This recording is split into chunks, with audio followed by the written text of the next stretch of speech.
Were you taken by surprise by your human milk feeding experience? This week's guest is able to express what so many of us feel when human milk feeding does not go exactly as we hoped. Elena gave birth to twins, and in talking to all the moms she knew before she gave birth, it seemed like breastfeeding would just come naturally. So it took her by surprise when she struggled with supply, especially when one of her twins was smaller than the other and had a more difficult time efficiently transferring milk. Elena gives such thoughtful reflections on what she would do differently if she had it to do all over again. Listen to this powerful story of twin feeding in Malaysia and how essentially becoming a mother really changed the way that Elena thinks about her whole life and what she is doing about that to make an impact on the world. When I began breastfeeding, I was blindsided by how difficult it was. I may have thought I was prepared, but having known only a handful of people who had ever breastfed and only seeing it up close from a couple of them, I had a huge learning curve. Since then, I've become a doula, a lactation consultant, and a childbirth educator. I'm your host, Lo Nigrosh, and I welcome you to the Milk Making Minutes, where we explore breastfeeding experiences through the lens of systemic barriers so that you know your breastfeeding struggles are not your fault and your triumphs really are the miracles you feel they are. Hi, Elena. Welcome to the Milk Making Minutes. I'm so glad you're here. Thanks for having me. I'm really looking forward to this conversation. Me too. So before we get into your personal baby feeding stories, tell me a little bit about yourself and your family.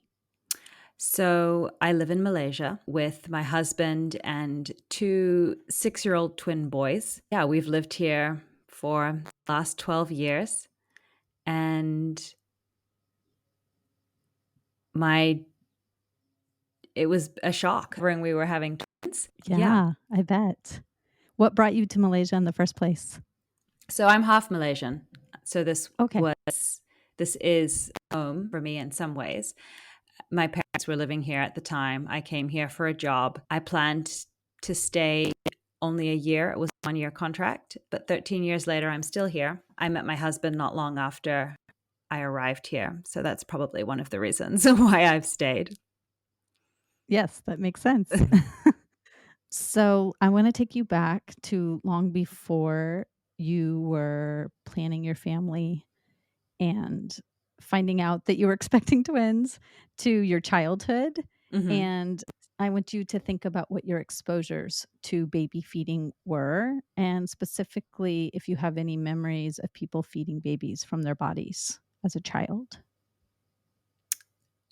I don't think I have a single memory of watching somebody breastfeed when I was young.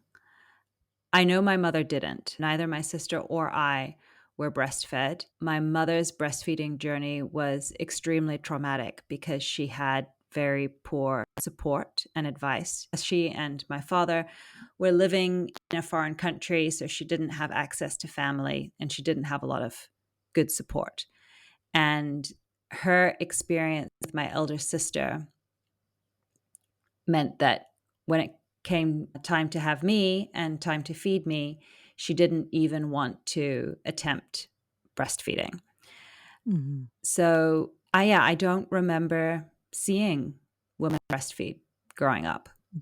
Yeah.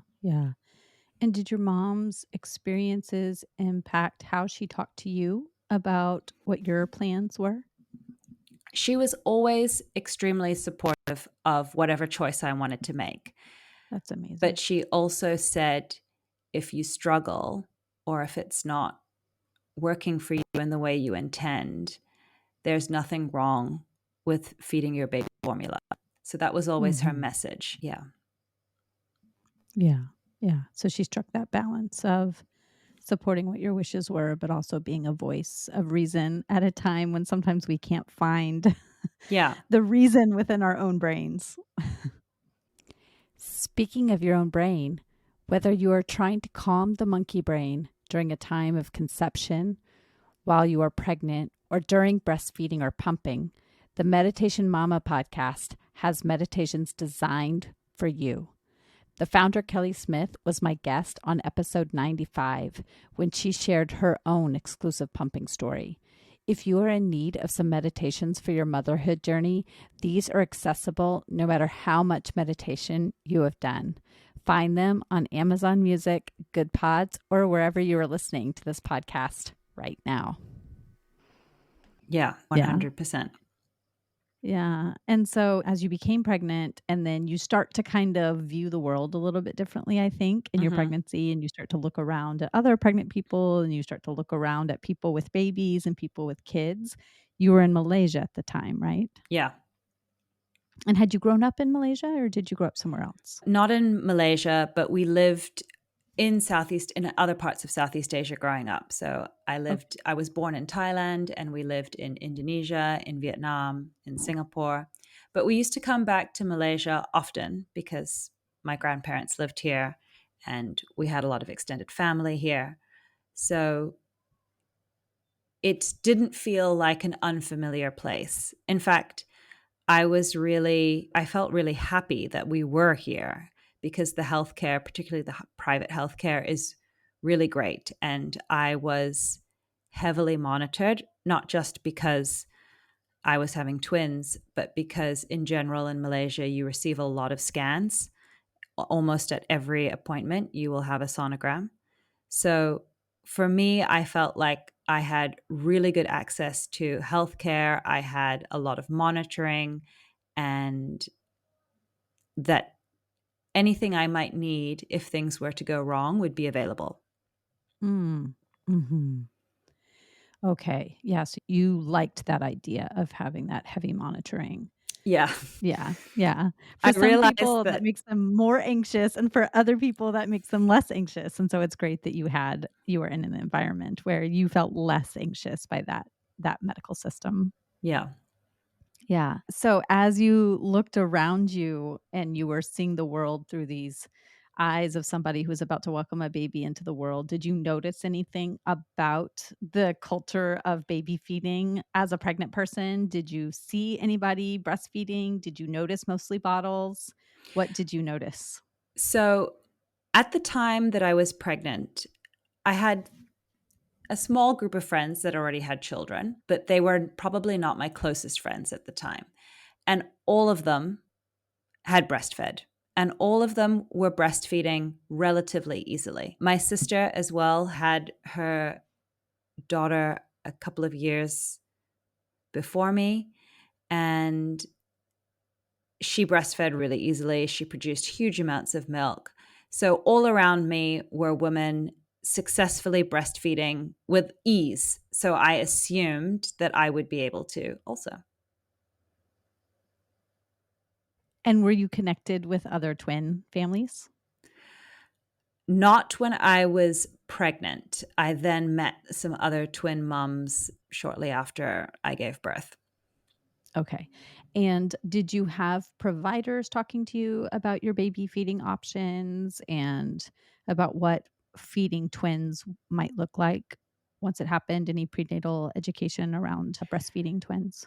I had a little bit. That was the one thing that I think was a little bit lacking. From a strictly medical perspective, there was a lot of support, but in terms of education, like I didn't attend any prenatal classes. There weren't prenatal groups in the way that friends back in New Zealand or in the UK had access to.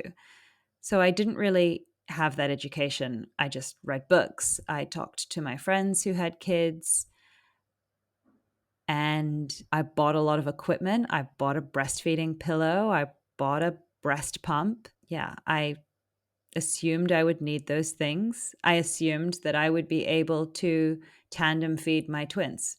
Okay, so dun dun dun, that sets us up for what might have happened.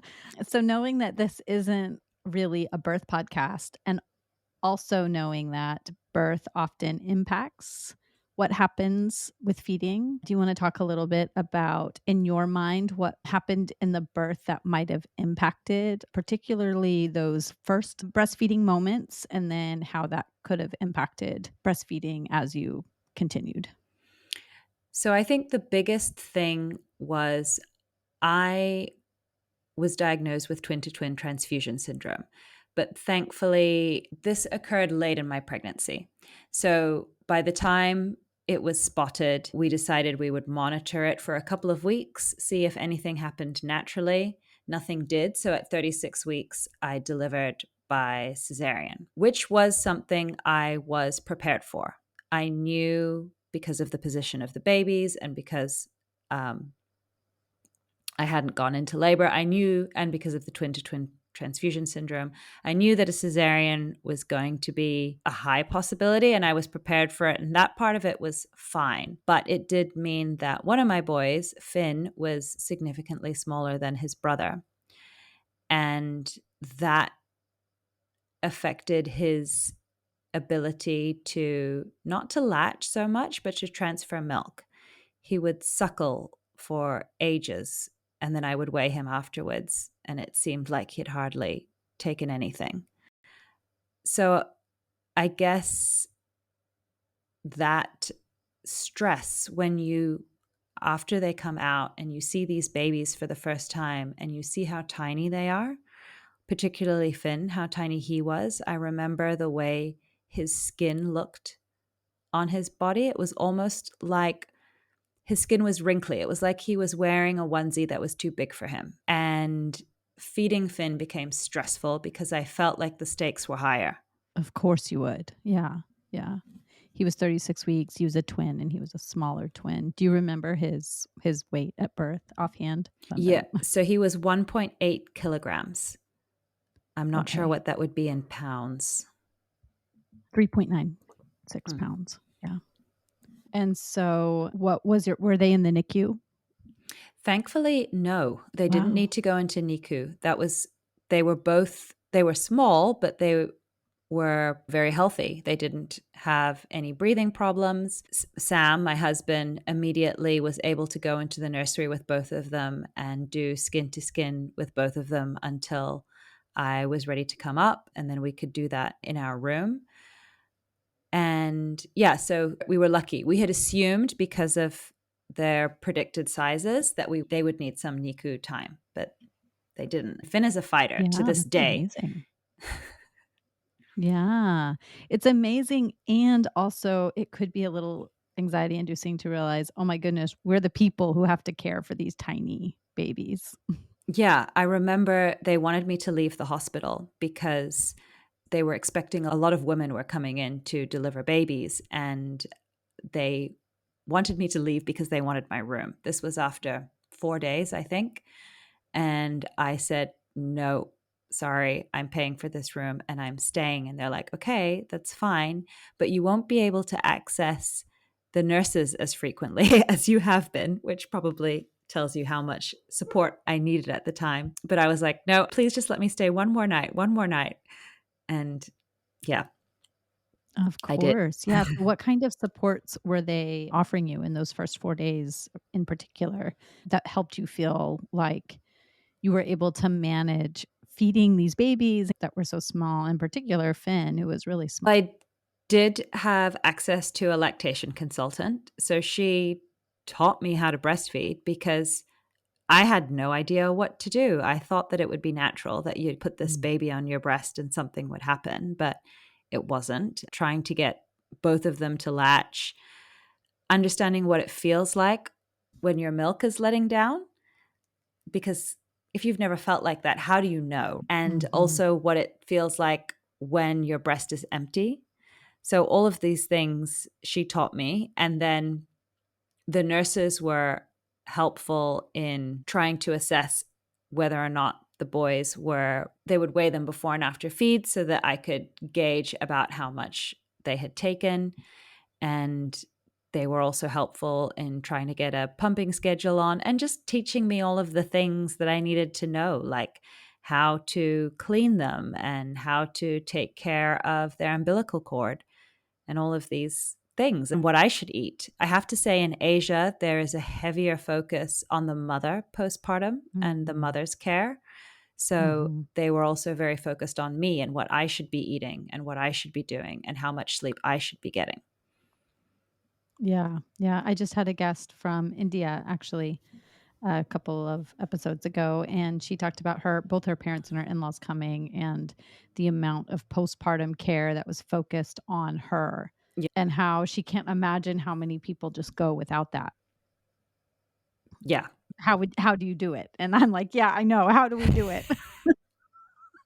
Yeah, I think even in the West, there was a time when we probably did it that way as well, when Of women would course. come together and support each other Yes. post-birth, but something's changed in more recent history. Exactly.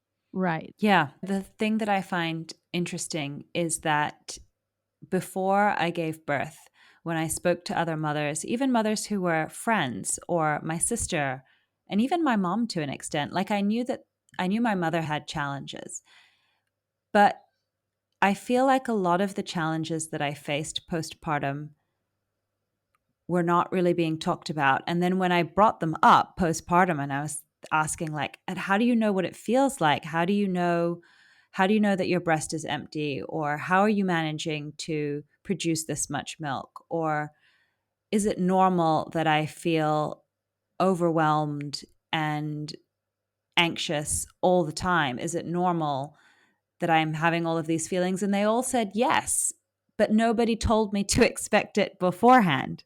Wow. That's incredible. Yeah. Yeah, it's funny. It's like it's something I hear so many people talking about, yet we all feel so blindsided by it. I'll hear people say, nobody talks about this. And maybe it's because I'm in this insular world of the birth world. I was a doula, I'm a birth worker, so I'm amongst people who talk about it a lot. Hmm. But I don't know. I feel like we're talking about it, but we're missing the mark somehow. Yeah. Because you're right. Like we all feel blindsided by it, but how do we talk about it in a way that's not fear mongering, but also helps prepare people for what is to come? But maybe it's less about talking about it and creating systems that are truly just supportive so that people don't feel that way. Yeah. you know? Yeah. Yeah. It's almost like when you become a mother, only then you enter the club and people feel comfortable to talk to you about it. But before then, yeah. Yeah, it's hard because when somebody's pregnant and they're excited about their baby coming, and, when somebody says they're tired because they're pregnant and then somebody else says, "Well, just wait till the baby comes," you Mm. feel really annoyed with that person, right? Yeah. You're like, "Why are you telling me that? I'm tired now. Don't try to dismiss my feelings of being tired because your feelings of having a newborn are worse." Yeah. So it's really hard to try to Yeah. strike that balance.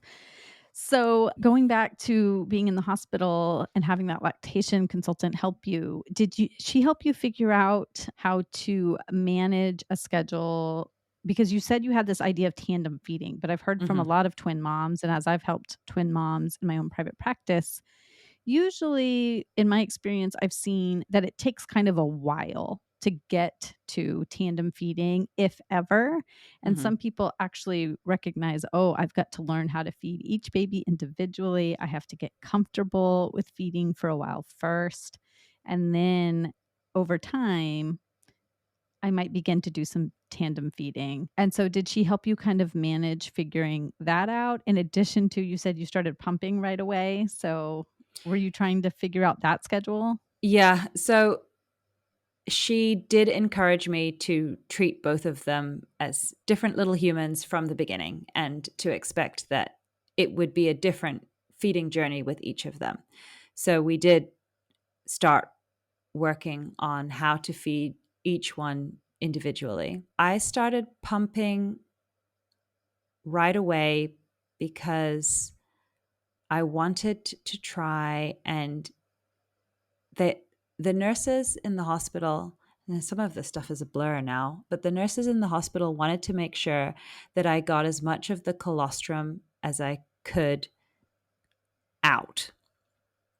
And at first they were trying to like I was manually pumping it and syringing it off my breast. And then we started doing that with the breast pump because they wanted to make sure that if breastfeeding took a while to get established, and because Finn was so small and they didn't want him to lose more than 10% of his weight, that they could feed him the colostrum regardless. And they did that using a cup. So the goal was to make sure that the babies were being fed while I got breastfeeding established. Okay. I don't know if I'm picking up on this correctly or not, but you have a sound of kind of doubt, or was that not what you were wanting to happen, and it felt like that you were like on this train that you were riding that the nurses were running, or you, in hindsight, what did you think about this plan? At the time, I just wanted my babies to be fed, and I had no idea how to do it. I was also at a baby friendly hospital, so they do not encourage formula feeding in those early days while you're still in hospital. So I guess the hesitancy is coming partly because a lot of those early days are a blur now in hindsight, but also because just nothing about the experience was what I expected. And so Mm-hmm. I felt in many ways I was doing what I was told. Right.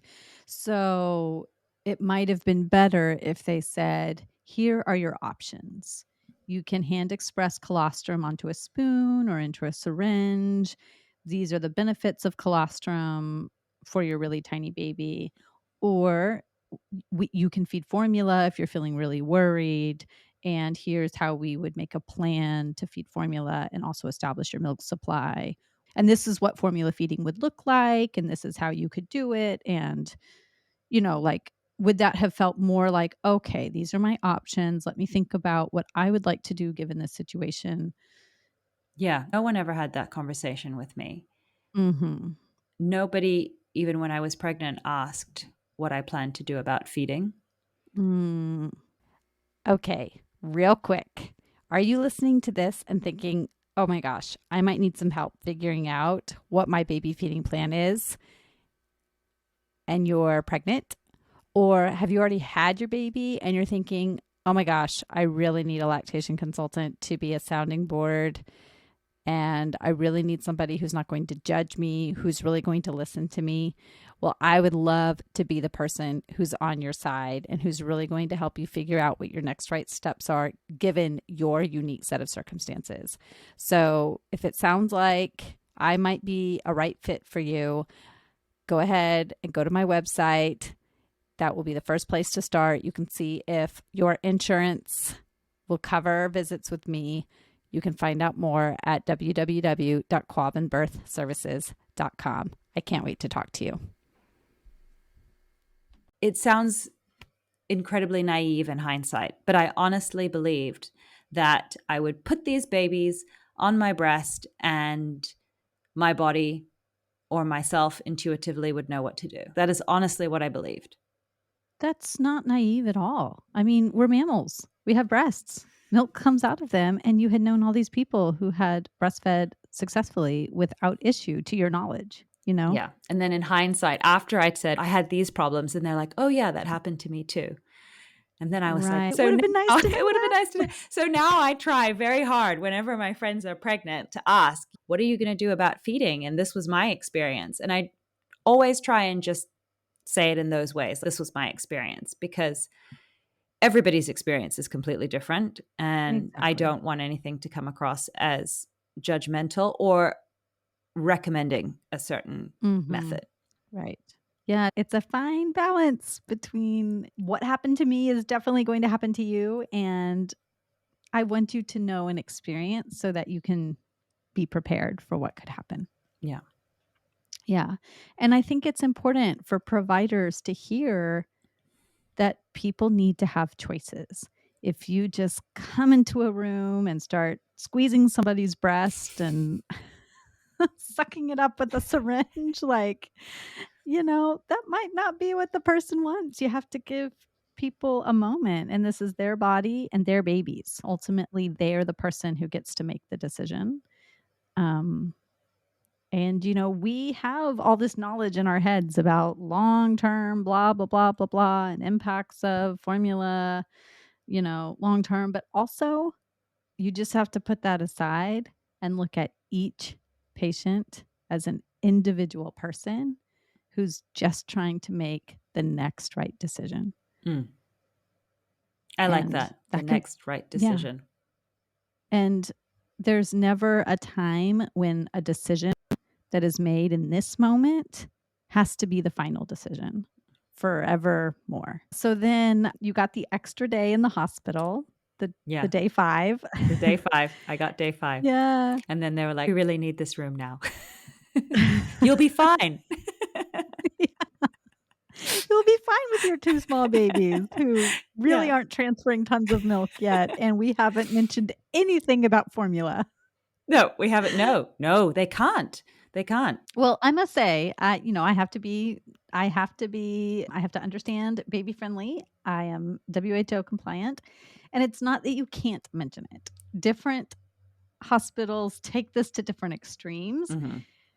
You can mention formula. You have to buy the formula. Okay. From the distributors. So you can't take tons of free samples and then give those out. If you are going to distribute formula, because lots of babies need formula supplementation in the hospital, some parents choose not to even start breastfeeding. And so the requirement for baby friendly hospital means that the hospitals cannot accept any free breast milk substitutes. Yeah, they just have to buy it at market price in order to distribute it to their families. So they might have chosen not to buy any. I don't know. They certainly didn't. There was a pharmacy in the hospital which did sell formula. I remember seeing that. Okay, so maybe you would have had to go and buy it yourself. Yeah. But then the breastfeeding consultant from the hospital, she then came, I think for a month. The first month she came to visit me. That was an additional service that we had to purchase, but she came and visited for the first 2 weeks. I think it was every day. And then thereafter she would come a couple of times a week. And she was a godsend. I wouldn't have been able to do it without her. Of course not. Yeah. I can't imagine so. Yeah. And so was she bringing a scale and doing weighted feeds and helping you get set up in your home environment? And yeah, all of those things. She was explaining how to bath the babies. I didn't even know things like that you shouldn't use any kind of soap for the first, I can't remember, a month, maybe more. You should just bathe them with water and clean off, anything gently. She taught us what to look for in their poops, what was normal and what was not normal. She helped us get a sleep schedule in place and a feeding schedule in place. And she taught me about different things that helped with milk production. But to be honest, the only thing that worked for me was lots of water and lots of sleep. And unfortunately, sleep was the one thing I wasn't getting a lot of. But I definitely noticed the difference. If I had a good night, I had so much more milk the next day. Interesting. Yeah. I fed babies for over 9 years and I never got any sleep. Yeah. I tried everything, like various teas and oats and Alex, which is like a malt drink, which is apparently supposed to work, but nothing really worked. Lots of fluids and rest. Yeah. Yeah. These recommended galactagogues, which is what they're called. I'm always so fascinated to hear what people from different parts of the world get recommended because it varies culturally. There are some consistent recommendations. I'm so fascinated because just like the postpartum care routines vary to some degree from place to place, these foods that get recommended vary. And I'm so fascinated to hear what they are. Yeah, she would bring me these cookies. They tasted good. I don't think they had any noticeable difference on my supply. I think the other thing about my supply is because Finn wasn't able to breastfeed on the breast as well as Patrick. I realize I haven't spoken about Patrick, but Patrick could. I think that also affected my supply because draining your breast through a pump and I think the hormones and the signals your body receives when there's actually a baby on there is different. So I feel that I assume that had I managed to breastfeed both of them on the breast, then maybe I would have had better supply. Mm, mhm. Did she ever size you for your phalanges? Oh, yes. Yeah. At first, I wasn't managing to get much milk out using the pump. So she came and brought a whole bunch of other phalanges and also different brands of pumps so that I Mhm. could try and see what worked. And in the Oh, end, good. I did end up using a different one, the Medela Freestyle. I loved it. I loved Oh, that you could charge it and it would clip onto like the waistband of my trousers. So I could walk around the house just pumping, hands free. yeah. Yeah. That is nice. Yeah. Yeah, I'm glad that worked for you. Yeah. So how long did you ever end up adding in any supplementation? Yeah. Okay. So at what point did you do that? Towards the end of the first month, so at the end of week 3, I started having to top up, but it would come in ebbs and in flows. So I would have some weeks where I needed to top up more than others, and then I would have some weeks where my supply was really good and I wouldn't Hmm. need to top up much at all. And did you notice a pattern? So Um, I wrote everything down, and just before we started recording, I was reading through my notebook because at the time I couldn't figure out what was making the difference. And even now, when I look at the notes, I can't see exactly what it might have been. yeah, that's interesting. Mm. Yeah. Yeah, milk supply can be a mysterious thing Yeah. sometimes. Yeah. And then how long did you end up feeding them breast milk? 6 months. Mhm. Yeah. I really wanted to get to a year, but in addition to having supply issues, I found it so exhausting Mhm. because I was doing this kind of crazy breastfeeding and pumping thing, which meant that I was attached to a baby or a pump most of the day. And yeah, I think if it had been I also feel like it was very regimented. And at the time, that was what I wanted because I wanted to be really sure that they were getting a certain amount of milk every day. But in hindsight, if I was to do it again, let's say, I think I would try and be a little bit more relaxed about the whole process. Mhm. I think I would try and have the babies in bed with me and Mhm. see if they would feed when they needed to feed. Bit difficult when you have two. I think I would have spent more time in bed rather than Mhm.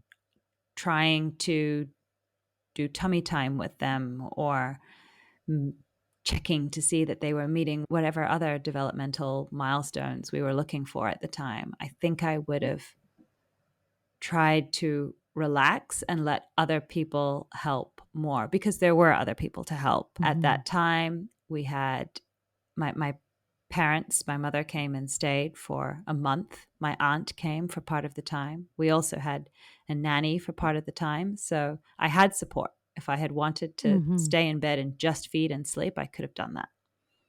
Mm. Yeah, that's an interesting reflection.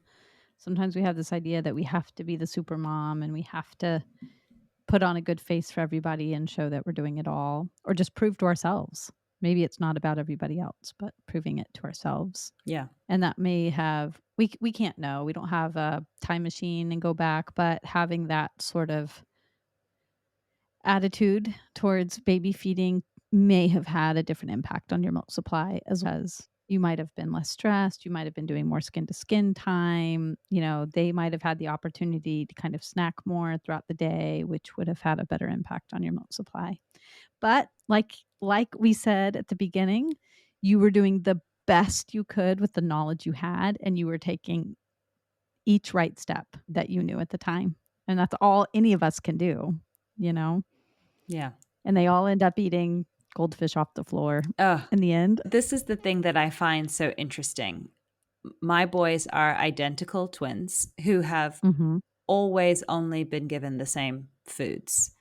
And Mhm. I was militant about making sure that they both had exactly the same amount of breast milk and formula. I didn't want there to be any discrepancy between Mm-hmm. what each of them was fed in that regard. And they have completely different food tastes.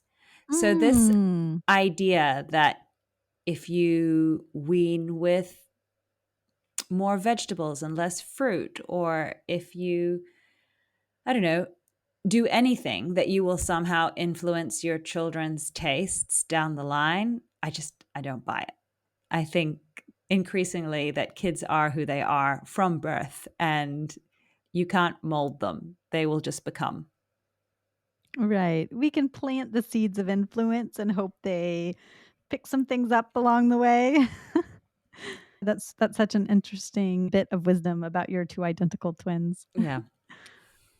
So as we wrap up here, I don't know if there's anything else you want to mention about their feeding journeys. Yeah. I think the only thing I would say is that I wish that I had been gentler on myself and kinder to myself and more accepting of the fact that if it didn't go the way I thought it would go, that was okay. And that to a certain extent, you can read everything you like and you can be as prepared as possible and at the same time be completely unprepared when it happens. And that's okay. That's part of the journey.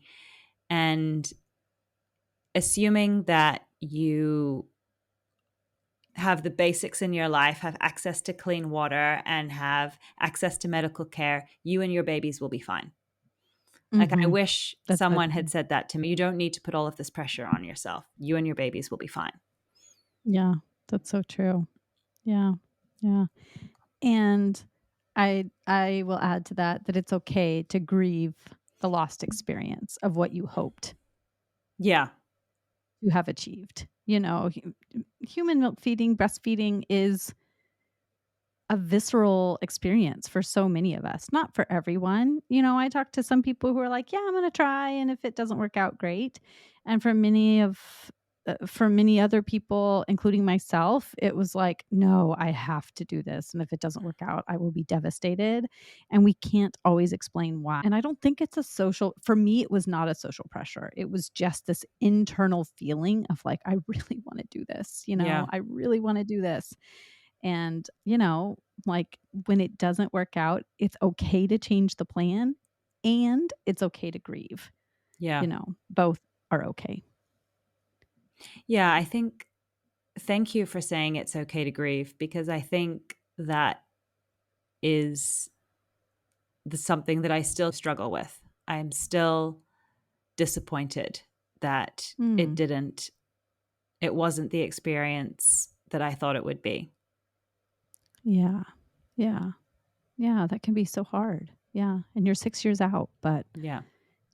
these baby feeding experiences, they're our entrance into motherhood, you know, and we have so many expectations about baby feeding. So I can understand why you would still be having feelings about that. And I talk to so many people who are, so it's a very normal experience.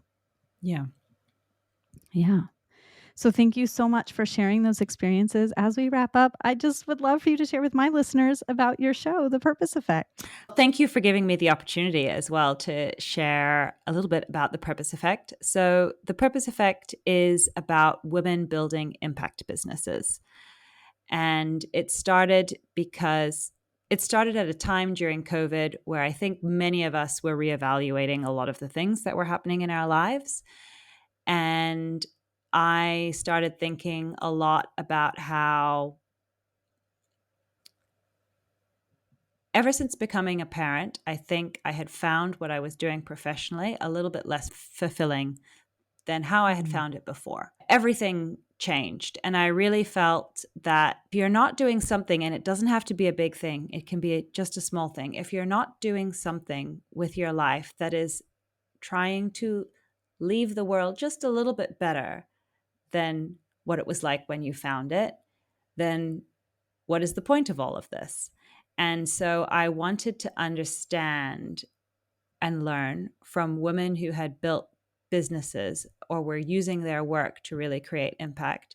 I wanted to see if there was a common thread or something I could learn, or if there was a way that I could find direction for myself. And what I learned is that most of these women do not set out on their journeys looking for something in particular. Purpose is not the start of their journey. Purpose is the journey. It's something you discover with every step you take. And it's much more of a direction than a destination. And I think that that is really interesting when it comes to building the businesses or doing the work that's really going to solve some of the big problems that we face in the world. So, yeah. Yeah, I love that. So most of these people come to their work, they find purpose and meaning because they have found something in particular that they want to change. Yeah. And that's what they focus on. And then through that, they find purpose and meaning for themselves. Yeah. Is that yes. what you have been finding? So usually it's a problem that starts with a problem that they're either facing themselves or they can see somewhere else in the world that they want to solve. And then it becomes about, solving that in some small way. And sometimes That's big amazing. ways. Some of these women are solving really big problems. There's an episode that I did recently with a woman called Tracy Minok-Nuku. She is a menopause educator, and she is amazing. The things she is doing to improve healthcare education and fitness education in particular for women in midlife. I just have to pop in and say I loved this episode of The Purpose Effect. As a 42-year-old woman who was vastly undereducated about my own body, about sexuality, about puberty, and of course about menopause, this episode gave me such great food for thought about the time of life I'm in. Think night sweats every single night. It even gave me the courage to ask my own mother about her menopause experience, and this is not the type of topics we normally discuss.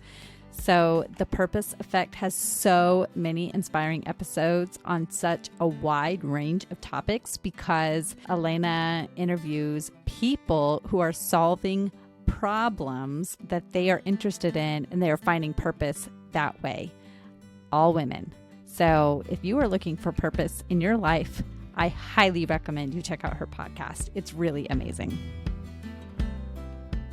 All right. Well, thank you so much. I wish we could talk for so much longer. Oh, thank you so much for having me. And thank you for the space you're holding as well, because I think if I had access to some of the work you do and also some of the education that you do before I had my babies, that maybe I would have enjoyed the experience more. Well, thank you. That's the goal. Yeah. Elena fed twins from her body for 6 whole months and, like for so many others, wishes that number were bigger, that the months were longer. She did everything she knew how to do, and feeding babies in this modern world is hard. And every person who takes each next right step for themselves and their families is doing a great thing. So let's hold each other up, celebrate what we have each accomplished, and also allow space for whatever feelings accompany the changed plans, be that relief, sadness, grief, surprise. If your baby feeding journey was different than your dreams and you still harbor feelings of grief, take a moment to feel that feeling. We see you, grief. Whether it's been a month or a decade, we know you made the best decision, and sometimes the best decision feels hard. Good moms feed their babies in so many different ways. Good parents feed their babies in different ways. If you are interested in understanding the intersection of baby feeding and mental health, join my Milk Making Minutes community group on Facebook. This is a growing group, a place where parents, doulas, mental health counselors, lactation professionals, peer counselors all come together to create a space of open dialogue about the barriers that exist in human milk feeding and discuss how that impacts the parents trying to feed their babies. I'll see you there. Bye.